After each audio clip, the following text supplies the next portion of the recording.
ప్రతి మంగళవారం ఎంతోమంది ఎక్కడెక్కడి నుంచో వచ్చి ప్రతి ఒక్కరు కూడా వాళ్ళ కోరికలు, వివాహం కానీ, ఉద్యోగం కానీ, సంతానం కానీ, కుటుంబ సమస్యలు కానీ, రకరకాల కోర్టు తీర్పుల అనుకూలత కానీ, ఏ సమస్యకైనా స్వామివారు ఇక్కడ పరిష్కారం ఇస్తున్నారు.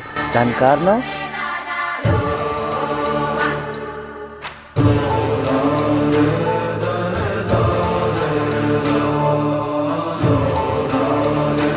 హలో గాయ్స్, ఎలా ఉన్నారు? నేను మీ గణేష్ ఎల్లా. ఈరోజు అయితే మనం కొత్త వ్లాగ్ వచ్చాం. ఆ వ్లాగ్ ఏంటనేది మీరు ఆల్రెడీ థంబ్నెయిల్ చూసారు కాబట్టి ఆ థంబ్నెయిల్ చూసిన ప్రకారమే మీకు ఆ టెంపుల్ యొక్క హిస్టరీ మొత్తం మీకు చెప్పడం జరుగుతుంది. నేనైతే నా కోరిక అయితే నెరవేరింది ఆ టెంపుల్కి వెళ్ళగానే. ఇప్పుడు ఆ కోరిక ఎలా నెరవేరుతుంది అనేది ప్రతిదీ మీకు పంతులు గారితో నేను ఎక్స్ప్లెయిన్ చేయడం జరుగుతుంది. సో ఎవరు ఈ వీడియోని స్కిప్ చేయకుండా చివరి వరకు చూడండి. So let's go. మన విజయనగరంలో శ్రీ వల్లి దేవసేన సుబ్రహ్మణ్య స్వామి టెంపుల్ అనేది చాలా ఫేమస్ కాబట్టి మీకు గూగుల్ మ్యాప్స్లో కూడా ఈజీగా ఫైండ్ అవుట్ చేయొచ్చు ఈ టెంపుల్ అనేది. టెంపుల్ ఎందుకు ఇంత ఫేమస్ అంటే దానికి ఒకటే ఒక రీజన్ అండి, భక్తుల యొక్క కోరికలు అనేవి నెరవేరుతున్నాయి. ఎందుకు నెరవేరుతున్నాయి అనేది నేను మీకు చూపిస్తాను విత్ వీడియో ఫుటేజ్తో పాటు. సో మాకు మీరు చేయాల్సింది ఒక్క పని, అది ఏంటంటే సబ్స్క్రైబ్ చేయండి, వీలైతే లైక్ చేయండి, వీడియోని నలుగురికి షేర్ చేయండి. సో మీరు ఇప్పుడు చూస్తున్నారు కదా 60 feet హైట్ ఉన్న విగ్రహం అనమాట, అది సుబ్రహ్మణ్య స్వామి స్టాట్యూ. ఈ టెంపుల్ ఎందుకు అంత ఫేమస్, భక్తుల యొక్క కోరికలు ఎందుకు నెరవేరుతున్నాయి అనేది ఇప్పుడు వీడియోలో మీకు చూపించడం జరుగుతుంది. సో ఎవరు స్కిప్ చేయండి. సో గాయ్స్, ఇప్పుడైతే మనం వల్లి దేవసేన సుబ్రహ్మణ్య స్వామి టెంపుల్కి అయితే వచ్చాం. ఈ టెంపుల్ యొక్క విశిష్టత, దాని యొక్క హిస్టరీ అనేది మీకు ఎక్స్ప్లెయిన్ చేయడం జరుగుతుంది. ఆల్రెడీ మేము పంతులు గారితో మాట్లాడడం జరిగింది. ఈచ్ అండ్ ఎవ్రీ పాయింట్ పంతులు గారు చెప్పడం మనకు జరుగుతుంది. సో ఎవరు ఈ వీడియోని స్కిప్ చేయకుండా చివరి వరకు చూడండి. ఈ టెంపుల్ యొక్క హిస్టరీ కూడా మీకు తెలుస్తుంది. అసలు ఆ భక్తుల యొక్క కోరికలు ఎందుకు నెరవేరుతున్నాయి అనేది పంతులు గారి మాటల్లో మనం విందాం. సో ఇప్పుడైతే మనం టెంపుల్ లోపలికి వెళ్తున్నాం. ఆల్రెడీ మేము పంతులు గారితో మాట్లాడడం జరిగింది. పంతులు గారికి ఫోన్ చేసి, పంతులు గారు మాకైతే మీ ఇంటర్వ్యూ అయితే కావాలి, మాకున్న ఫాలోవర్స్ కానీ మాకున్న సబ్స్క్రైబర్స్ కానీ ఈ టెంపుల్ కోసం నీట్గా ఎక్స్ప్లెయిన్ చేయండి. ఎందుకంటే మాకున్న ఫాలోవర్స్లో కానీ సబ్స్క్రైబర్స్లో కానీ చాలామందికి గోల్స్ ఉంటాయి. ఆ గోల్స్ రీచ్ అవ్వడానికి చాలా కష్టపడుతూ ఉంటారు. ఆ కష్టపడేదానికి ఒక లక్ అనేది యాడ్ అవ్వాలి. ఆ యాడ్ అవ్వడానికి కోసం మేమైతే చాలా ట్రై చేస్తున్నాం. సో మీరు కూడా ఏం చేయవసరం లేదండి, జస్ట్ మా కోసం ఒక సబ్స్క్రైబ్ బటన్ నొక్కండి. అలాగే కొత్తగా ఈసారి హైప్ బటన్ అనే ఆప్షన్ ఇచ్చాడు మనకి, ఆ ఆప్షన్ కూడా మీరు ట్రై చేస్తే ఈ వీడియో నలుగురికి షేర్ అవుతుంది. ఆ నలుగురు విషెస్ కూడా తీరాలని మేమైతే కోరుకుంటున్నాం, మీరు కూడా చేయండి. సో నేను టెంపుల్ ఎంటర్ అవ్వగానే నేను 3 ప్రదక్షిణలు అయితే చేయడం జరుగుతుంది. ఈ జరిగినప్పుడు ఈ టెంపుల్ యొక్క కన్స్ట్రక్షన్ చూడండి ఎంత నీట్గా అందంగా ఉందో. సో నేను పంతులు గారు ఇంటర్వ్యూ తీసుకోబోయే ముందు అసలు ఈ టెంపుల్ ఎందుకు కట్టారు అనేది నాకైతే తెలీదు. సో మనం కూడా పంతులు గారిని అడిగి ఈ టెంపుల్ ఇంత అందంగా కట్టడానికి కూడా కారణాలు ఏంటి, అసలు ఎవరు కట్టారు, స్వామివారు ఎలా స్వయంభుగా ఇక్కడ ఈ ఆలయంలో వెలిచారు అనేది మనం అడిగి తెలుసుకుందాం. సో వీడియోని అయితే ఎక్కడ స్కిప్ చేయకుండా నీట్గా చూసేయండి. నాకైతే ఒక డౌట్ ఉందండి, సుబ్రహ్మణ్య స్వామికి మంగళవారం ఎందుకు దర్శించుకోవాలి అనేది మీకు ఎవరికైనా తెలిస్తే కామెంట్ సెక్షన్లో కామెంట్ చేయండి.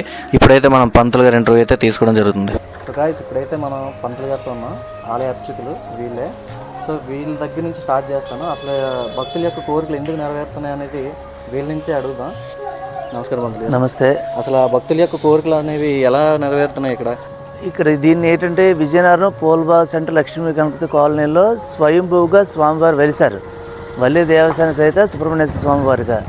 ఈయన మా గురువుగారైన శ్రీ కర్రి వెంకట సిద్ధాంతి గారి యొక్క దీక్ష, పట్టుదల, ఆయన యొక్క దీనివల్ల ఆయన ఇక్కడ వెళ్ళడం జరిగింది. అయితే ఆయన కోరిక మేరకు స్వామి నాకేం చేయకపోయినా పర్లేదు కానీ వచ్చిన భక్తులకు అందరికీ కూడా వాళ్ళు ఏ కోరికతో వస్తారో అది మాత్రం మీరు తీర్చాలి అనేది ఆ వరంతోనే ఆయన స్వామిని వేడుకోవడం వల్ల ప్రతిరోజు జరగవలసినటువంటి కార్యక్రమాలు స్వామికి చేయించడం వల్ల ఇక్కడ ఆ ప్రాశస్త్యం ఏర్పడింది. ప్రతి మంగళవారం ఎంతోమంది ఎక్కడెక్కడి నుంచో వచ్చి ప్రతి ఒక్కరు కూడా వాళ్ళ కోరికలు, వివాహం కానీ, ఉద్యోగం కానీ, సంతానం కానీ, కుటుంబ సమస్యలు కానీ, రకరకాల కోర్టు తీర్పుల అనుకూలత కానీ, ఏ సమస్యకైనా స్వామివారు ఇక్కడ పరిష్కారం ఇస్తున్నారు. దానికి కారణం శ్రీ కర్రి వెంకట సిద్ధాంతి గారు, ఆయన మా గురువు గారు. ఆయన యొక్క ఆశీర్వాదం, భగవంతుడి యొక్క అనుగ్రహంతో ఈ ప్రజలందరికీ కూడా వారి కోరికలన్నీ తీరుతున్నాయి. ఇది 2004 ఫిబ్రవరి 1న ప్రతిష్ఠ జరిగింది. అప్పటి నుంచి ఇప్పటి వరకు కూడా కొన్ని వేల మంది వచ్చి ఉంటారు ఇక్కడికి. ఒక తీర్థం అనమాట. మంగళవారం వస్తే ఒక తీర్థం లాగా జరుగుతుంటుంది. రకరకాలు ఏడ్చుకొని వస్తుంటుంది చాలామంది. అమ్మ మాకు సంతానం లేదు స్వామి, ఇగో ఈ రకంగా మీరు ముడుపు కట్టండి. ఆ ముడుపు విధానం అనేది స్వామి వారి యొక్క కోరికను బట్టి, వారి సమస్యను బట్టి, వాళ్ళ ఏజ్ని బట్టి ఇన్ని వారాలు మీరు ముడుపు కట్టండి అమ్మ. ఆ కట్టినట్లయితే మీకు అన్ని రకాలుగా మీకు ఉన్నటువంటి సమస్యలన్నీ నివారణ అవుతాయి. వారం వారం ఒక్కొక్క వారం ఒక్కొక్క చిక్కుముడి మీకు విడుతుంది అని గురుగారు ఆ రకంగా వాళ్ళకి ఆ సజెషన్ ఇచ్చి ఆ రకంగా వారి కోరికలన్నీ కూడా తీరుస్తున్నారు. సో గురుగారు, ఇక్కడ సుబ్రహ్మణ్య స్వామి విగ్రహం ఎంత హైట్ 60 అడుగులు కట్టడానికి గల కారణం ఏంటి? అంటే స్వామివారు ఇక్కడ స్వయంభూగా వెళ్ళడం వల్ల ఇక్కడ నాకు కూడా 60 అడుగుల విగ్రహాన్ని కూడా మీరు ఏర్పాటు చేయండి అని చెప్పడం జరిగింది. ఇది 2016లోన దీన్ని తయారు చేయడం జరిగింది. ఇది అయితే స్వామివారి యొక్క ప్రతి విషయాన్ని కూడా వాళ్ళకి తెలియజేయడం జరుగుతుంది. నాకు ఇది కావాలి, ఈ రకంగా అయితే నేను ఈ జనాలు ఎవరైతే వస్తారో వాళ్ళందరూ కూడా వాళ్ళకి తెలియజేయడం జరుగుతుంది. అది ఇక్కడ ఉన్నటువంటి విశేషం. ప్రతిరోజు సూర్యనారాయణ ముఖ కిరణాలు కూడా స్వామి మీద పడతాయి. ఉన్న 5 విగ్రహాల మీద కూడా పడతాయి. అసలు విశేషం అది. ఇంతటి మహోన్నతంగా ఈ ఆలయం తయారవడం కారణం ఏంటంటే స్వామి యొక్క అనుగ్రహం అనేది ఇక్కడ ఉన్నది. ఇప్పుడు భక్తుల యొక్క కోరికలు నెరవేరుతాయి కదా, ఇప్పుడు ముడుపు కట్టాలంటారు. ముడుపు యొక్క కారణం, ముడుపు ఎలా కట్టాలనేది మీరు చెప్పండి.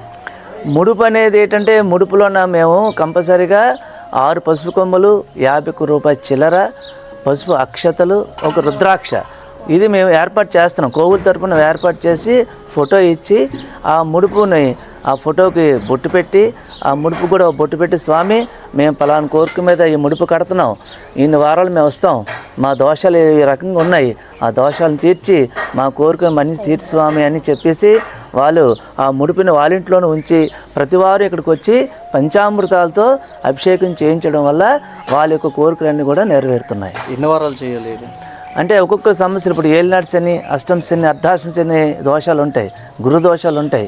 దానివల్ల వాళ్ళకి 9 కానీ 11 కానీ 15 వారాలు కానీ వాళ్ళకి చెప్పడం జరుగుతుంది. ఇప్పుడు మనం చూస్తున్నాం కదా ఈ తులాభారం, పంతులు గారు ఈ తులాభారం ఎందుకు పెట్టారు అసలు? ఈ తులాభారం అనేది స్వామివారి యొక్క సూచనల మీదకి ఇక్కడ పెట్టడం జరిగింది. ఎవరికైతే సంతానం కావాలో ఆ సంతానం కలిగిన తర్వాత స్వామి నేను మా పుట్టినటువంటి బిడ్డ యొక్క బరువు పసుపు కానీ కుంకుమ కానీ ఏదైనా పటిక కానీ ఆ బరువు ఇస్తాను స్వామిని ఒక పుష్పం ఒక సైడ్ పెట్టి స్వామివారికి ఇక్కడ దండం పెట్టుకున్నట్లయితే వాళ్ళ కోరిక కూడా అది కూడా నెరవేరుతుందనమాట. అలాగా కోరిక నెరవేరాలని అందరూ కూడా ఆ బిడ్డని తీసుకుని వచ్చి ఇక్కడ తులాభారం వేయడం జరుగుతుంది. మెంబర్స్ కానీ భక్తులు కానీ మీరేం చెప్పదలుచుకుంటున్నారు ఈ టెంపుల్ గురించి? ఇది భగవంతుడు నిర్ణయించుకున్నటువంటి ప్లేస్ ఇది, అందుకే ఇన్ని విశేషాలు జరుగుతున్నాయి. కాబట్టి ఎవరికి ఎటువంటి సమస్య అయినా సరే ఈ ఆలయానికి వచ్చినట్లయితే ప్రతి సమస్యకి పరిష్కారం అనేది ఇక్కడ దొరుకుతుంది. ఎందుకంటే కొన్ని వేల మంది, లక్షల మంది అనుకోండి ఆ యొక్క వారి యొక్క సమస్యలు తీర్చుకొని వాళ్ళు వెళ్ళడం జరుగుతుంది. అమ్మయ్య మా సమస్య తీరింది స్వామి, నిజంగా ఇక్కడ రావడం వల్ల మాకు ఎంతో ఆనందం కలిగింది, మాకు ఎంతో మా సమస్యలు తీరుతున్నాయి స్వామి యొక్క అనుగ్రహం వల్ల అని కొన్ని వేల మంది మాకు చెప్పడం జరుగుతుంది. నాకైతే ఈ టెంపుల్ విజిట్ చేసిన తర్వాత నాకు ఒక విషయం తెలిసింది. ఆ విషయం ఏంటంటే ఈ టెంపుల్ బ్యాక్ సైడ్ ఒక టెంపుల్ ఉంది. ఆ టెంపుల్ ఏంటంటే మారడంవారు అంట. ఇక్కడ ఏం కోరుకున్నా నెరవేరుతాయంట. చూద్దారండి. సో మీరు విజువల్లో చూస్తున్నారు కదా, ఈవిడే మారడంవారు అనమాట. నాకైతే ఈ అమ్మవారి కోసం ఏం తెలియదు అనమాట. మీలో ఎంతమందికి ఈ అమ్మవారి కోసం తెలుసో వాళ్ళైతే కామెంట్ సెక్షన్లో కామెంట్ చేయండి. నేనైతే పంతులు గారిని ఇంటర్వ్యూ చేయడం జరిగింది. నాకైతే అమ్మవారి కోసం ఏం తెలియదు, నేను అడిగడం జరిగింది. కానీ పంతులు గారు కూడా స్పష్టంగా చెప్పారు అమ్మవారి కోసం అసలు ఎలా వెళ్చారు, ఈ గుడి పురాణం ఏంటి, ఈ స్థల పురాణం ఏంటి అనేది మొత్తం చెప్పారనమాట. అసలు ఇక్కడ ఎలా స్థాపన అయింది, ఎలా ప్రతిష్ఠించారు విగ్రహాన్ని అయితే మనం ఇప్పుడైతే పంతులు గారు మాటల ద్వారా తెలుసుకుందాం. ఇక్కడ అమ్మవారు 300 సంవత్సరాలు బట్టి వెలిసి ఉన్నారు. ఈవిడ స్వయంభూగా వెలిశారు. ఇక్కడ ఈవిడ స్థల దేవత, గ్రామ దేవతలందరికీ పెద్దక్క. ఈవిడ పూజించే భక్తుల అష్టైశ్వర్యాలు ప్రసాదిస్తారు. ఈవిడ పేరు మరిడి మహాలక్ష్మి అమ్మవారు. సుబ్రహ్మణ్య స్వామి కోవిలో ఏ ఉత్సవాలైనా ముందు అమ్మవారికి పూజలు చేసిన తర్వాత అక్కడ చేస్తామన్నమాట. ఇది శ్రీ కర్రి వెంకట సిద్ధాంతి గారి ఆధ్వర్యంలో అన్నీ జరుగుతున్నాయి. అమ్మవారి నిత్యము కుంకుమ పూజ, అభిషేకాల వారం, ఆదివారం అభిషేకం అన్నీ ఇక్కడ అమ్మవారికి వస్తారు. ఇక్కడ అమ్మవారు భక్తులు బంగారాన్ని తీసుకొస్తారు. ప్రతి మంగళవారం ఇక్కడ బంగారాన్ని బంగారం అంటే బెల్లం. అమ్మవారు ఏ మనసులో ఏ కోరికతే వస్తారు ఇక్కడికి, అమ్మవారి మనసులో చెప్పుకొని ఆ బెల్లాన్ని అమ్మవారికి ఆ చెరువులో అమ్మవారి పేరు మీద చెరువులో వేస్తారు. వాళ్ళ సకల కోరికలు తీరుతాయని వాళ్ళ ఉద్దేశం. ఇక్కడ బెల్లం వేస్తారని చెప్పారు కదా, అంటే కేజీలు అని ఎన్ని పర్లేదు? మనకి ఎంత నచ్చితే అంత వేసుకోవచ్చండి, దానికి సంబంధం లేదు. మనసులో కోరిక చెప్పుకొని అమ్మవారికి ఆ బంగారాన్ని సమర్పించాలి. సో మీరు పంతులు గారి మాట విన్నారు కాబట్టి ఎవరైనా బెల్లం తెచ్చి అమ్మవారి దగ్గరికి వస్తే అది చెరువులో వేసి మీరు ఏ కోరుకున్నా ఇక్కడైతే కోరిక అనేది నెరవేరుతుందంట. ఇప్పుడైతే మనం విన్నాం కదా, మళ్ళీ మనం టెంపుల్ దగ్గరికి వెళ్దాం. టెంపుల్ దగ్గరికి వెళ్ళి ప్రతిదీ మీకు పిన్ టు పిన్ ఎలా భక్తులు ఎలా చేయాలనేది మీకు కలర్ చూపిస్తాం అనమాట. పంతులు గారు మీతో ఎక్స్ప్లెయిన్ చేస్తారు మిగతాదంతా. పంతులు గారు, ఇక్కడ చాలా దూరం నుంచి భక్తులైన వాళ్ళు వస్తారు కదా, వాళ్ళు ఏమైనా పదార్థాలు కానీ ఏమైనా తెచ్చుకోవాలా? ఏ సెట్ తేవక్కర్లేదు, ఇక్కడ అన్ని A to Z అన్నీ ఇక్కడే ఇస్తారు. ఈ దారి నుంచి ఇలాగ వచ్చి ఇందులోకి వెళ్తే 15 వారాలు ముడుపు కట్టిన వాళ్ళకి ఇక్కడే సెట్, మామూలుగా వారాలు చేసిన వాళ్ళకి ఇక్కడే సెట్ ఇస్తారు. అక్కడి నుంచి ఒక టోకెన్ ఇస్తారు, ఇక్కడ అక్కడ గోతనామాలు రాస్తారు. ఇంకా అక్కడ స్వామివారికి ఇంకేమైనా మీకు కావాలనుకుంటే అక్కడ తీసుకొని అక్కడ కోవిలో ఇవ్వచ్చు. అలాగే అక్కడ ఇక్కడ నుంచి తీసుకెళ్ళే అన్నీ అక్కడ స్వామికి ఇస్తారు. 13 రకాల పంచామృతాలు అభిషేకాలు చేస్తారు. ఇక్కడి నుంచే స్వామికి అభిషేకాలు అన్నీ పట్టుకెళ్ళి స్వామికి 13 రకాలతో అభిషేకాలు చేసి మీ అనుకున్న కోరికలు నెరవేరుతాయి. సో ఇప్పుడైతే మనం చూస్తున్నాం కదా కావిడ, దీన్ని కావిడ అంటారు అనమాట. దీన్ని పట్టుకొని ప్రదక్షిణాలు చేయాలి. అసలు ఎందుకు పట్టుకోవాలి, ఎందుకు ప్రదక్షిణాలు చేయాలి, ఎన్ని ప్రదక్షిణాలు చేయాలనేవి పంతులు గారు మనకు చెప్తారనమాట. స్వామికి ముడుపు కట్టిన 15 వారాల తర్వాత 15వ వారం స్వామికి ముడుపు చెల్లించిన వారం భక్తులు వచ్చి ఈ కావిడిని పట్టుకొని 27 సార్లు స్వామాన్ని జపిస్తూ ఓం శాం శరవణ భవ, ఓం శాం శరవణ భవ, ఓం శాం శరవణ భవ ఈ స్వామివారి మంత్రాన్ని స్వామికి జపిస్తూ ఈ కావిడిని ఇక్కడ పెట్టిస్తే స్వామికి ముడుపు సమర్పించే కార్యక్రమం ఇప్పుడు అవుతుంది. సో విన్నారు కదా, ఈ కావిడి పట్టుకొని 27 సార్లు ప్రదక్షిణాలు చేసిన తర్వాత మనం గుడి లోపలికైతే ఎంటర్ అవ్వాలి. పంతులు గారు, ఇప్పుడైతే మనం స్వామివారి దగ్గర ఉన్నాం. ఇక్కడ మంగళవారం భక్తులు అనేవాళ్ళు చాలా ఎక్కువ మంది వస్తారనమాట. పూజ అనేది ఎంతకి స్టార్ట్ అవుద్ది అనేది మన పంతులు గారు అయితే చెప్తారు. పంతులు గారి మాటలో మనం విందాం. ఉదయం 5:30 నుంచి 7 మధ్యకాలంలో స్వామివారి ఫస్ట్ పూజ అవుతుంది. అలాగే స్వామికి ముడుపు సమర్పించే భక్తులు ఇక్కడ కూర్చుంటారు. అలాగే మిగతా భక్తులు పక్కన కూర్చుంటారు. అలాగే ఈ పూజ చేయించుకునే భక్తులు వాళ్ళు అనుకునే కోరికలు వాళ్ళకి నెరవేరుతాయి. అలాగే నెక్స్ట్ పూజ ఇంకో గంట, అలాగా 5 గంటలు పడుతుంది 5 పూజలు చేయడానికి. స్వామివారి అనుగ్రహం పొందడానికి బోల్డ్ మంది భక్తులు వస్తారు. సో పంతులు గారు ఏం చెప్తున్నారంటే, ఇక్కడైతే రోజుకి 5 రౌండ్స్ అంటే 5 గంటలు పూజ అనేది జరుగుతుంది అనమాట. 5 రౌండ్గా 5 రౌండ్లుగా జరుగుతుంది. ఎవరైనా భక్తులు ఎవరికైనా కోరికలు తీరాల్సిన వాళ్ళు ఎవరైనా ఈ వీడియో చూస్తున్న వాళ్ళు ఎవరైనా ఉంటే మాత్రం ఖచ్చితంగా ఇక్కడ ఈ ఆలయానికి వచ్చి ఒక్కసారి మీరు వస్తే మీ ఏ కోరికైనా సరే అది డెఫినెట్గా తీరుతుందని పంతులు గారు అయితే చెప్తున్నారు. అందులో నేను కూడా ఒక ఎక్స్పీరియన్స్ చేశాను. నేను ఒక 7 వీక్స్ కోరుకున్నాను. నేనైతే 3rd వీక్లో నాకైతే జాబ్ రావడం జరిగింది. ఆ తర్వాత నేను మిగతా 4 వీక్స్ కూడా నేను చేసేసాను. ఎందుకంటే రిమైన్ వీక్స్ కూడా చేయకపోతే ఉన్న జాబ్ కూడా పోద్దేమని భయంతో నేను చేసేసాను. సో ఇప్పుడు మీరు విగ్రహం చూస్తున్నారు కదా సుబ్రహ్మణ్య స్వామిది, ఇదైతే ఇండియాలో ఫస్ట్ విగ్రహం అనమాట. 60 ఫీట్ ఉంటుంది, ఇంకెక్కడ లేదు. మన విజయనగరంలో 60 ఫీట్ విగ్రహం అయితే ఇక్కడ ఉంది. సో భక్తులందరూ ఈ వీడియో చూస్తున్న వాళ్ళందరూ జస్ట్ నా రిక్వెస్ట్ ఏంటంటే మ్యాక్సిమం మీరు ఎఫర్ట్ పెట్టండి, రావడానికి ట్రై చేయండి. ఖచ్చితంగా మీరైతే మంచి ఎక్స్పీరియన్స్ చేస్తారు. తర్వాత మీ కోరిక అనేది ఖచ్చితంగా డెఫినెట్గా తీరుతుంది. మా సైడ్ నుంచి ఈ వీడియోలు ఎందుకు చేస్తున్నామంటే చాలామంది ఎగ్జామ్స్ రాసినా ఏం రాసినా వాళ్ళకి లక్ అనేది కలిసి రాదు. మనకి లక్ అనేది చాలా అవసరం. ఇప్పుడు జస్ట్ మీరు అంతా చదివినా ఆ ఒక్క 1 మార్క్తో పోవడం కానీ ఇలాంటివి చాలా జరుగుతూ ఉంటాయి. సో జస్ట్ మీరేం నా సైడ్ నుంచి ఏంటంటే మీరు రండి, మీరు విజిట్ చేయండి. విజిట్ చేసి మీ కోరికను తీర్చుకోండి. ఖచ్చితంగా మీకు లక్ అనేది యాడ్ అవుతుంది. మీరు ఎగ్జామ్ డెఫినెట్గా పాస్ అవుతారు. ఈ వీడియోలు మేము ఎందుకు చేస్తున్నామంటే మాకు ఈ వ్లాగ్స్ అనేవి ప్రతి ఆడియన్స్కి అంటే ప్రతి ఒక్క భక్తులు ఎక్కడ ఏ దేవుడైనా సరే ఎలా కోరికలు అనేవి నెరవేరుతాయి అనేది మీరు పిన్ టు పిన్ మీకు చెప్పడం జరుగుతుంది. ఎందుకంటే మీరు వెళ్ళి దర్శించుకుంటే ఆ కోరిక అనేది ఎలా తీరుతుందో మీకు చెప్పడం జరుగుతుంది. కాబట్టి మీరు సింపుల్గా వెళ్ళి ప్రతిదీ మీరు చేసుకోవచ్చు ఈజీ వేలో. సో మేము అందుకే ఈ వీడియోలు తీయడానికి చాలా కష్టపడుతున్నాం. ఆ కష్టానికి మీరు ఇవ్వాల్సిన ప్రతిఫలం ఏంటంటే జస్ట్ ఒక సబ్స్క్రైబ్ చేయండి. వీలైతే ఈ వీడియోని 4 షేర్ చేయండి. అంతకుమించి మేమైతే ఎక్స్పెక్ట్ చేయట్లేదు.